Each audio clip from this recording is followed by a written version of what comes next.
I have recently read Hitler's Mein Kampf and was fascinated and struck by the similarities of thought, concepts, perverted ideas, racism, hate-mongering and warmongering that fill its pages with Muhammad's Quran. Even in the Hadiths, as well as in the Charter of Umar, the discriminatory and racist rules and regulations against Christians, Jews and unbelievers are almost identical to the race laws of the Nazis. Can you elaborate on this? People who have not read the Quran and Mein Kampf will find it extremely difficult to accept what you have just said. Unfortunately, the facts based upon the two books show remarkable similarities, as I shall proceed to show with all the relevant references. Only miles and years distinguished Hitler from his mentor, Muhammad. Der Führer's methods for accomplishing his madness were identical to their prophets. Mein Kampf 676. Men must threaten and dominate men by compulsion. Compulsion is only broken by compulsion and terror by terror. The lever that coerces compulsion is terror. Hitler simply followed Muhammad's path. Bukhari 4.220. Allah's apostle said, I have been made victorious with terror. Mein Kampf 677. Since our view of life will never share power with another, it cannot cooperate with the existing doctrines it condemns. It is obliged to fight by all available means until the entire world of hostile ideas collapses. Throughout the entirety of the Islamic era, we have heard a singular battle cry. Bukhari 4.386. Our Prophet, the Messenger of our Lord, ordered us to fight you till you worship Allah alone. Both men envisioned an eternal battle and total submission. Mein Kampf 677. This corrosive fight for the new program and new view of life demands determined fighters and a forceful fighting organization. The recipe for a favorable result requires the formulation of a declaration of war against all existing order and against all existing conceptions of life in general. Just like Islam, it was the Nazis against the world. The house of Islam forever battles Dar al-Harb, the house of war. Tabari 9.69. He who believes in Allah and His Messenger has protected his life and possessions from us. As for those who disbelieve, we will fight them forever in the cause of Allah, fi sabilillah. Killing them is a small matter to us. The Nazis usurped Muhammad's dogma. The recipe of submit and obey was perfect for empowering Hitler, their tyrant. Mein Kampf 679.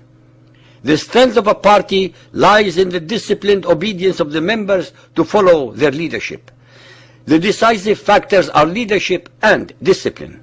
When troops battle one another, the victorious one will be that which is blindly obedient to the superior leader. Ishaq 601. The best men launch spears as if they were swords. They devote their lives to their prophet. In hand-to-hand fighting and cavalry attacks, they purify themselves with the blood of the infidels. They consider that an act of piety. It is hard to distinguish which doctrine was more fixated on violence. Mein Kampf 680. In order to lead a view of life to victory, we have to transform it into a fighting movement. Ishaq 587. Our onslaught will not be a weak, faltering affair. We shall fight as long as we live. We shall fight until you turn to Islam, humbly seeking refuge. We will fight not caring whom we meet. We will fight whether we destroy ancient holdings or newly gotten gains. We have cut off every opponent's nose and ears with our swords. We have driven them violently before us at the command of Allah and Islam. We will fight until our religion is established, and we will plunder them, for they must suffer disgrace. Like Muhammad, Hitler seduced men before he coerced them. He made promises but never delivered. The following Islamic concepts made Hitler's list in Mein Kampf: abrogation, annulment of treaties, confiscation of war booty, distribution of spoils, the parties cut off, fifth, al-khums, conquest, expulsion of non-believers, Jewish businesses to be looted and divided, Jewish land to become communal, Jews to be punished by death, the establishment of the laws of Der Führer, the formation of an army, restrictions on journalists, and the recasting of Christianity. Apart from time and place, Der Führer's list was an awful lot like Der Prophet's. Mein Kampf 698. The Nazis must not become a bailiff of public opinion, but its ruler. It must not be the masses' slave, but their master. Muhammad wasn't much of a listener either. Quran 47.21.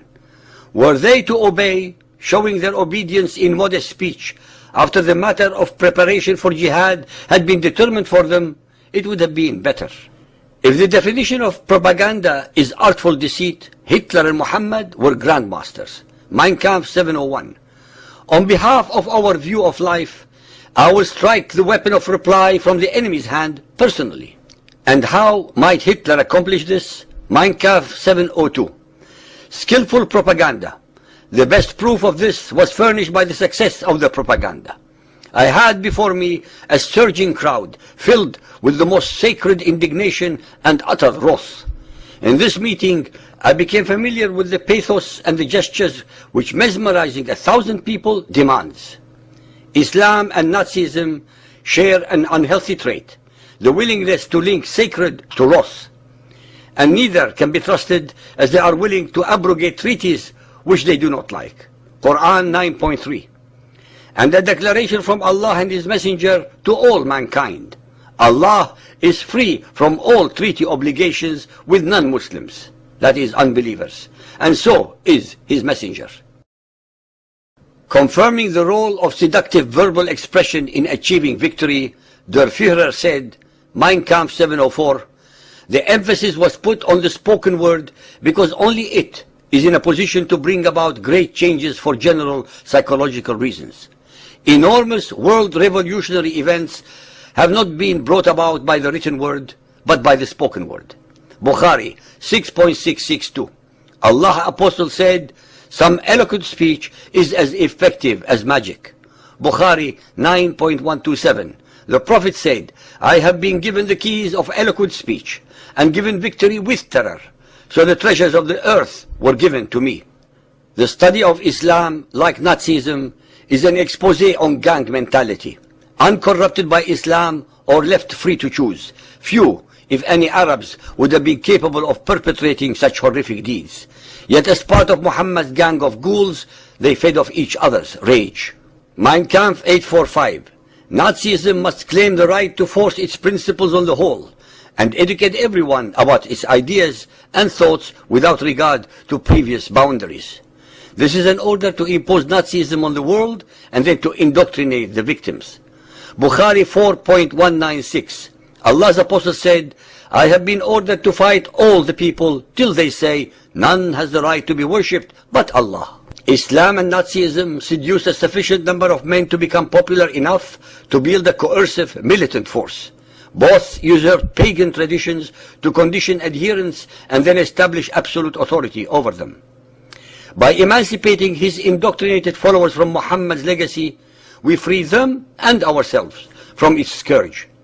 The clues in Mein Kampf that the Nazis were intent on world conquest were not less clear than those found in the Quran. Mein Kampf 9.5.3. The German needs only to be given land by the sword. Bukhari 4.288. Expel disbelievers from the Arabian Peninsula. Quran 2.191. Slay them wherever you find them and catch them, and drive them out from where they have turned you out. When will the world learn to read the words on the page? When will we come to understand that tolerating evil leads to disaster? Islam and Nazism are intolerant dictatorial fighting machines. I can recite you any of 1,000 Quran and Hadith quotes to match these, but instead, I would like our listeners to contemplate the overwhelming similarity of the message, the motivation, and the means Hitler and Muhammad used to attack mankind. Then consider the catastrophic consequences of ignoring or even tolerating Islam's jihadi message.